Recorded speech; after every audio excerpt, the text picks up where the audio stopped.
एक उदाहरण सर ने दिया था, किसान ने हमें बहुत कुछ दिया, तो हमारी भी जिम्मेदारी है कि हम उनको कुछ दें। तो हम मायने नहीं रखते हैं, हमारी योग्यता मायने रखती है, हमारा ज्ञान मायने। हमेशा धैर्य से काम लें, जल्दबाजी में निर्णय ना करें।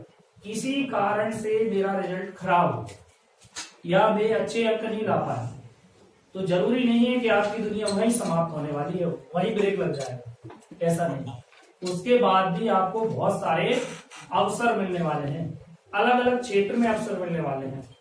जरूरी नहीं है कि हम सिर्फ और सिर्फ किसी कारण से 10th में 12th में अच्छा परसेंटेज नहीं ला पाए। माँ बाप की अपेक्षाएं होती हैं, क्योंकि वो सोच रखते हैं कि मेरा बच्चा मुझसे अच्छा करे।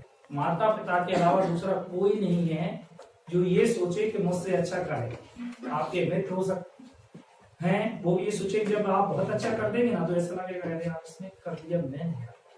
लेकिन माँ बाप को क्या होती, खुशी होती। इसलिए अपने बड़ों का आदर, अपने माता पिता का आदर, अपने से जो सम्मानी है गुरुजन, उनका भी आदर हमें करना जरूरी है, सम्मान करना जरूरी है। द्रव पदार्थ कैसे बहता है, कोई पता नहीं?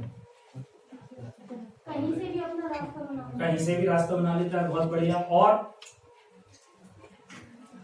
सोचो, नीचे से ऊपर बहता है कि ऊपर से नीचे बहता है? कहीं से भी ऊपर से नीचे। इसी तरह ज्ञान भी जो है ना, वो ऊपर से नीचे की ओर बहता है। तो हमें ज्ञान लेने के लिए अपने गुरुजनों का सम्मान करना होगा, हमारे शिक्षकों का सम्मान करना होगा। जिससे हम कुछ प्राप्त करना चाहते हैं उसके आगे हमें झुकना होगा। तो इसलिए हमें अपना सम्मान बनाने के लिए, अपना सम्मान तब बनेगा जब हम दूसरे का सम्मान करेंगे। जैसा व्यवहार हम चाहते हैं वैसा हम दूसरों के साथ भी करें। अपने माँ बाप से हमारे मतभेद हो सकते हैं, हमारे विचार भिन्न हो सकते हैं, लेकिन वो जितना आपके लिए सोच सकते हैं कोई दूसरा नहीं सोच सकता। हो सकता है कि कोई अपेक्षा आपकी उन्होंने पूरी नहीं की, किसी आर्थिक कारण से, किसी अन्य कारण से, तो आपको वहां दुखी होने की जरूरत नहीं है। जब आप उस स्टेज में पहुंचेंगे, उस रोल पे जाके सोचेंगे, या जब आप माँ बाप बनेंगे, तब आपको समझ में आएगा नहीं मेरे पिताजी मुझसे ये बात सही कही। और दुनिया का सबसे कठिन काम स्टूडेंट लाइफ में क्या लगता है? पढ़ना लगता है। और वो दुनिया का जब हम बड़े हो जाते हैं, स्टेज में आ जाते हैं, तो लगता है कि उस समय हमने थोड़ी सी और मेहनत की होती तो आज हम यहाँ नहीं और कहीं। एक और महत्वपूर्ण बात मैं कहना चाहता हूँ कि इस उम्र में जो मेहनत करता है ना, वो जिंदगी भर आराम से रहेगा। और इस उम्र में जो मजे करता है, मजे से मतलब जो जिम्मेदारी है उसको अपनी नहीं निभाता है, तो वो जिंदगी भर मेहनत करके खाता है। ये बात मेरी अगर अच्छी लगे तो आप अपने जीवन में उतारने का प्रयास करना। अगर आपको कुछ बनना है तो अभी मेहनत करने की जरूरत है। और ये बहुत महत्वपूर्ण और पीक समय है आपका, कि आपको आगे बढ़ने के लिए मदद करने वाला समय। आप अपना, जैसे सर ने कहा था, डायरी लिखिए, डायरी लिखिए। नहीं लिख सकते तो अपना एक टाइम टेबल बनाइए ना, मुझे 2 घंटे मोबाइल चलाना, 2 से तीसरा नहीं चलाना। अभी हम बात करते हैं IAS का रिजल्ट आया, उस बच्ची के घर पर जो टॉप हुई है भोपाल की, जिसने टॉप किया है, उसने 2 साल टीवी बंद रखी और उसके लिए उसके परिवार ने भी त्याग किया। क्या त्याग किया? कि उन्होंने टीवी नहीं देखी, इसलिए कि वो बच्ची डिस्टर्ब होती थी पढ़ने। तो ये हमें सोचने की जरूरत है कि हमें कहाँ ये त्याग जो आज आप करेंगे वो जीवन भर आपको आगे बढ़ने में मदद करेगा, आपको आगे बढ़ने के लिए प्रेरित करेगा। हो सकता है आप में से जो बैठे हैं उनमें से कोई कलेक्टर बन जाए, कोई SDM बन जाए, अन्य कोई बन जाए। बहुत सारे उदाहरण हैं।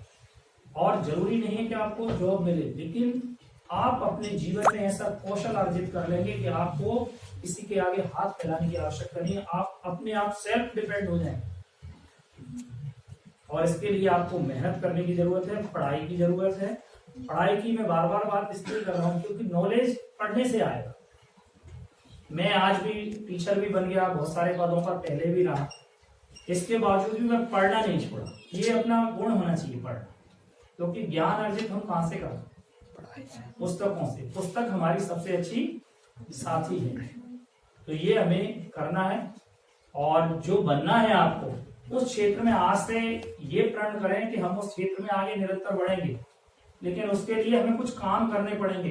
अपना एक शेड्यूल बनाना पड़ेगा आपको कि मैं प्रातः सूर्योदय से पहले उठूंगा, ये निश्चित करना पड़ेगा। सूर्योदय के बाद उठने से बुद्धि मलिन हो जाती है, आपकी जो बुद्धि है वो काम करना, सही गलत का निर्णय सही से नहीं कर पाता। वैज्ञानिक कारण देखें तो उसका एक कारण यह है कि परावैंगिक किरणें धीरे धीरे बढ़ने लगती है, तो उस कारण से भी हमारी बुद्धि प्रखर नहीं हो गई।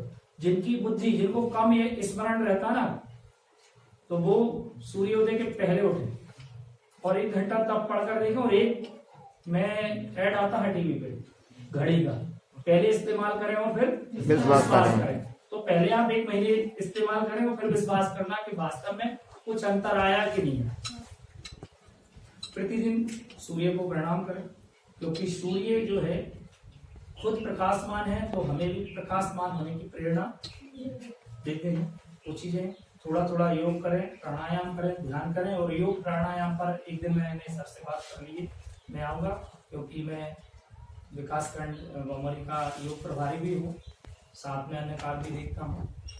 और आज समय कम है, इसलिए मैं आपको कम समय दे पा रहा हूँ। तो आपसे मेरा अंत में यही निवेदन है कि अपना कार्य और अपने साथ ईमानदारी जरूर आप रखें। धन्यवाद। माध्यम से ये संदेश देना चाहते हैं कि हमें क्या करना है कि बालक बालिका में या थर्ड जेंडर में या दिव्यांग बच्चों के साथ जो भेदभाव हो रहा है उसे हमें क्या करना है?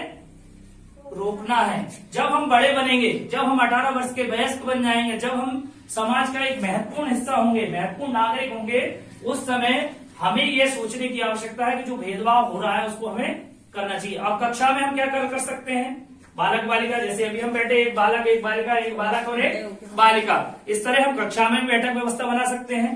जब मॉनिटर या अन्य कोई मैसेंजर चुनने की बात आई तो हमने क्या किया था कि मैसेंजर एक बालिका भी बनाई थी और एक बालक को भी बनाया मैसेंजर। तो इस तरह से हमें भेदभाव को कम करना है। धन्यवाद।